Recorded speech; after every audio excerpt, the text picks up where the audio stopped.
प्रत्येक शिवभक्ताने चौतारीची माता आपल्या मस्तकी म्हणजे आपल्या कपाली लावून गेला पाहिजे. एवढं आपल्या सर्वांसाठी पवित्र आणि महत्वाचं अवतार आहे. कारण की रायगडावर आपल्या सर्वांच्या पदराशी 2 दिवस पडले. एक आनंदाचा सोहळा देखील आपल्या सर्वांच्या पदरी पडला, तो म्हणजे महाराजांचा शिवराज्याभिषेक सोहळा. आणि आपल्या सर्वांच्या पदरी, या रायगडाच्या पदरी आणि महाराष्ट्राच्या पदरी जो पडायला नको पाहिजे होता, हा दिवस देखील आपल्या सर्वांच्या पदरी पडला. तो अख्खा महाराष्ट्र पोरका झाला आणि आपल्या लाडक्या राजांना अखेरचा प्राण. या ठिकाणी या चौथऱ्यावरती 3 एप्रिल 1680 मध्ये हनुमान जयंतीच्या वेळेस दुपारच्या 12च्या पहरामध्ये आपल्या लाडक्या राजांना अखेरचा प्राण. या जाग्यावरती जगदंब जगदंब जगदंब करत सोडण्यात आलेलं. इथूनच आपल्या राजांची अंत्ययात्रा 1.5 किलोमीटर जगदीश्वराचं मंदिर आहे. या मंदिरासमोर आपल्या राजांची अंत्ययात्रा निघाली होती. आपल्या राजाला आयुष्याला 50 वर्षाचं. आता तुमचा माझा विचार केला तर आपण काही करू शकणार नाही आहोत. पण 21 वाजता राजे होऊन गेले की अवघ्या 50 वर्षामध्ये 365 गड निर्माण केले. अनेक राजे होऊन गेले, स्वतःच्या बाप जागेवर बसले. पण 21 वाजता राजा की स्वतःची गादी स्वतः निर्माण केली, ते म्हणजे छत्रपती शिवराय. या रायगडावर खडे पसरल्या शिवरायांच्या पायी.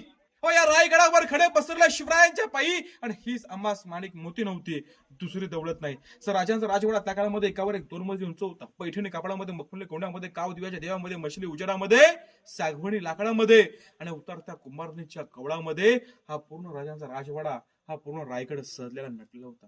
दादा आपण काय करू शकतो? फक्त कल्पना करू शकतो या रायगडाचा वैभव कसा असेल. 10 मे 1818 2 ब्रिटिश होते, कर्नल पवित्र आणि मेजर हॉल या 2 ब्रिटिशांनी रायगडावर तोफांची बंबारी केली. त्यामुळे किल्ला उद्ध्वस्त होऊन गेलेला आहे. म्हणून तुम्हाला किल्ल्यावरती कुठल्या ठिकाणी छप्पर पाहायला भेटणार नाही. पाहणार त्या फक्त भग्नावस्थेमध्ये पडलेल्या इमारती. म्हणून आपल्या राजांचे गड आपण दगडी भिंती किंवा दगडी इमारती म्हणून महाराजांचे गड पाहायचे नाही. प्रत्येक मराठाचे थेंब बसून रचलेला हा इतिहास आहे. शिवरायांचं अखेरचं 10 वर्ष वास्तव या ठिकाणी होतं. शंभूराज देखील या ठिकाणी 9 वर्ष राहिले होते. राष्ट्रमाता जिजामासाहेब किल्ल्यावरती कधी आल्यास तर याच ठिकाणी राहत असायच्या. एवढ्या मोठमोठ्या लोकांची पावलखुणं याचा अवताराला आलेली आहेत. सर गव्हर्नमेंटने त्या ठिकाणी भरू लावले. लोक या ठिकाणी जायचा दर्शनाचा प्रयत्न करतात. परंतु राजांचा राजवाडा हा 2 मजली उंच होता. निधन कुठल्या ठिकाणी झालं तुम्ही किंवा मी कोणी सांगू शकत नाहीये. त्यामुळे चौथऱ्याचं पवित्र राखून आपण हे वरती चढायचं नाहीये. या साईडला